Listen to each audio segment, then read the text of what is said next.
Hello guys, bersama saya lagi dalam Alright Nopo Channel. Berita buruk sahabat-sahabat semua. Ya, apabila seorang individu yang cuba untuk membatalkan kes beliau yang turut terkait dengan Kementerian Dalam Negeri pada tahun 2021 gagal apabila dikatakan mahkamah menolak permohonan tersebut. Ya, maksudnya beliau gagal ke tepi tuduhan membabitkan ataupun tuduhan rasuah yang membabitkan Kementerian Dalam Negeri yang pada ketika itu menterinya adalah Hamzah Zainuddin.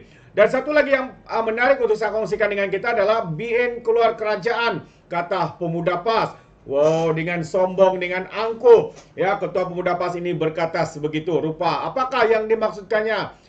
Jadi ini yang menarik untuk saya kongsikan buat kita semua, sahabat-sahabat semua.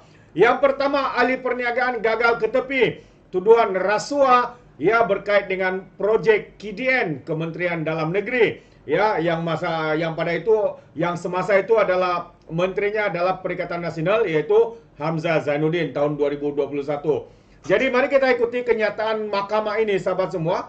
Apa yang berlaku apabila dikatakan hakim telah menolak kedua-dua permohonan Sim Chu Tiam selepas mendapati pertuduhan berkenaan boleh diperbaiki dan tidak memperjudiskan tertuduh. Seorang ahli perniagaan hari ini gagal dalam permohonannya untuk dilepas tanpa dibebaskan daripada 4 tuduhan meminta dan juga menerima rasuah berjumlah RM15 juta bagi mendapatkan projek agensi di bawah Kementerian Dalam Negeri KDN pada tahun 2021. Hakim Mahkamah Seksyen Rosina Ayub turut menolak permohonan SIM supaya pendakwaan menyerahkan kepadanya pernyataan bertulis fakta yang memihak kepada pembelaan di bawah Seksyen 51E dalam kurungan 1 dalam kurungan C Kanun Prosedur Jenayah dalam masa 7 hari dari tarikh perintah mahkamah lapor berita harian. Menurut Chu Tiam, fakta yang memihak kepada pembelaan itu Suruhanjaya Pencegahan Rasuah (SPRM) hanya merekodkan kenyataan bekas Menteri Dalam Negeri Hamzah Zainuddin pada petang 10 Mei lalu selepas didakwa pada hari yang sama. Rosina menolak kedua permohonan Chu Tiam selepas mendapati pertuduhan berkenaan boleh diperbaiki dan tidak prejudis kepada yang tertuduh. Dalam prosiding hari ini, Chu Tiam selaku pemohon diwakili Peguam Bela Hasim T. Potiak, manakala Timbalan Pendakwa Raya Nur Asma Ahmad mengendalikan pendakwaan. Chu didakwa meminta suapan wang berjumlah RM15 juta daripada pengarah urusan Asia Coding Center Sdn Bhd Hep Keng Hung melalui Syed Abu Zafran Syed Ahmad pada Jun 2021. Sebagai dorongan untuk seorang pegawai badan awam itu, yaitu Hamzah yang juga Menteri Dalam Negeri ketika itu, membantu syarikat itu mendapatkan apa-apa projek milik agensi di bawah KDN pada Jun 2021. Bagi 3 lagi pertuduhan, beliau didakwa menerima rasuah masing-masing berjumlah RM3,5 juta dan RM5,5 juta, juga RM6 juta daripada Kim Hong sebagai dorongan untuk Hamzah membantu mendapatkan projek milik agensi di bawah KDN antara 19 hingga 30 Julai. Semua 4 pertuduhan berkenaan dilakukan di Seloras Dutamas, Jalan Dutamas di sini. Chu Tiam didakwa mengikut Seksyen 16 dalam kurungan E dalam kurungan B Akta Suruhanjaya Pencegahan Rasuah Malaysia 2009 dan yang boleh dihukum di bawah Seksyen 24 dalam kurungan 1 akta yang sama. Jika sampai kesalahan, beliau boleh dipenjara tidak melebihi 20 tahun dan juga denda kurang daripada 5 kali ganda jumlah atau nilai suapan atau RM10.000 mengikut mana-mana yang lebih tinggi. Jadi sebenarnya ini agak mengejutkan kerana katanya ini melibatkan menterinya pada ketika itu Hamzah untuk apa?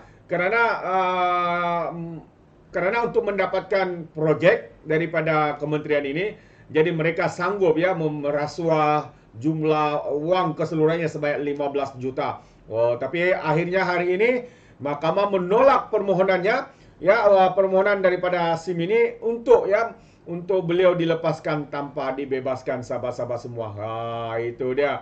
Jadi kalau mereka katakan sebelum ini mereka adalah bersih, integriti, menolak rasuah dan sebagainya. Tetapi apa yang kita lihat ini agak mengejutkan kita, sahabat-sahabat semua. Sehingga sebegini rupa boleh berlaku, dan akhirnya pendakwaan ataupun pendakwaan ini sedang berjalan. Itu dia. Dan satu perkara lagi yang mengejutkan kita adalah kenyataan daripada Ketua Pemuda PAS yang saya anggap sebagai satu kenyataan yang sombong lagi angkuh.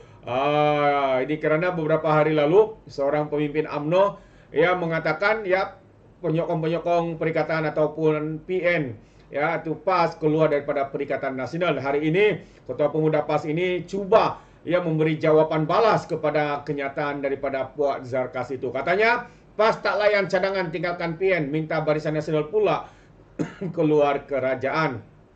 Jadi itu antara kenyataannya daripada pemimpin PAS ini, yaitu Ketua Pemuda PAS Ahmad Fadli Sari menyifatkan cadangan supaya parti itu meninggalkan PN untuk bersama Kerajaan Perpaduan sebagai tidak masuk akal.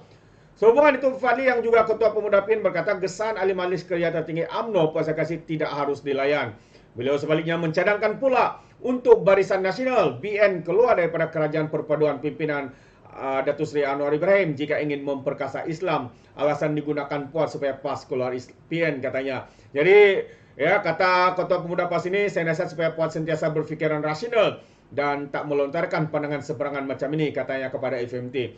Ahli Parlimen Pasir Mas itu mengulas cadangan Puak Zarkas supaya PAS meninggalkan PN untuk menjayakan agenda memperkasakan Islam dalam Kerajaan Perpaduan. Puak berkata, PAS tidak wajar membuang masa, menebuk atap dan menghukum orang lain dengan mengeluarkan berbagai fatwa yang memecah belahkan orang Melayu. Kenyataan itu menyusul kritikan bekas Setiausaha Agung UMNO Anwar Musa yang kini menyertai PAS bahwa parti orang Melayu itu sudah tidak lagi relevan kerana rakyat masih mengekalkan sentimen no Anwar, no DAP dan kini no UMNO susulan keputusan PRN bulan lalu. Bekas ahli Parlimen KTN itu turut mengajak ahli UMNO menyertai PAS jika mau meneruskan perjuangan agenda Melayu. Selepas PRN 15, UMNO menjadi sebahagian daripada Kerajaan Perpaduan diketuai Anwar, manakala PAS yang bersama PN menolak cadangan yang di Pertuan Agong. Siapa yang menolak titah nasihat daripada yang di Pertuan Agong? Pemimpin daripada PAS dan juga Bersatu. Jadi siapa yang derhaka? Pemimpin PAS dan juga Bersatu. Jadi siapa yang mereka katakan yang mengkhianat, yang menjadikan Islam terancam, itu adalah fitnah daripada PAS dan juga Bersatu, sahabat-sahabat semua.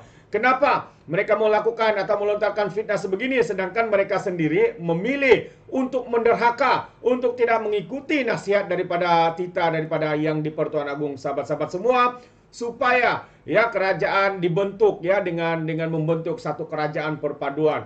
Satu kerajaan perpaduan, semua golongan ataupun parti bergabung bersama untuk membentuk. Tapi akhirnya mereka menolak mentah-mentah. Kita masih ingat bagaimana sesi press conference sidang media yang dibuat oleh Muhyiddin. Katanya dia sign tetapi dia tolak cadangan ataupun titah daripada yang di Pertuan Agong. Itu adalah satu tindakan derhaka, biadab dan kurang ajar, sahabat-sahabat semua. Hari ini yang menuduh pula agama terancam, Melayu terancam, negara terancam, mereka tuduh kerajaan hari ini, sahabat-sahabat semua. Sedangkan mereka sendiri yang memilih untuk menderhaka, mereka sendiri yang memilih untuk menjadi pembangkang. Itu pandangan saya. Bagaimana pula dengan Anda, sahabat-sahabat? Adakah Anda setuju atau tidak? Anda boleh berikan komen Anda dalam ruangan komen. Tapi ingat, komen dengan cara berhemah, jangan menjadi seperti walan-walantit, lebay-lebay dan juga geng sapu bersih apabila memberikan komen penuh dengan hasutan, kebencian dan juga fitnah melampau. Sepertinya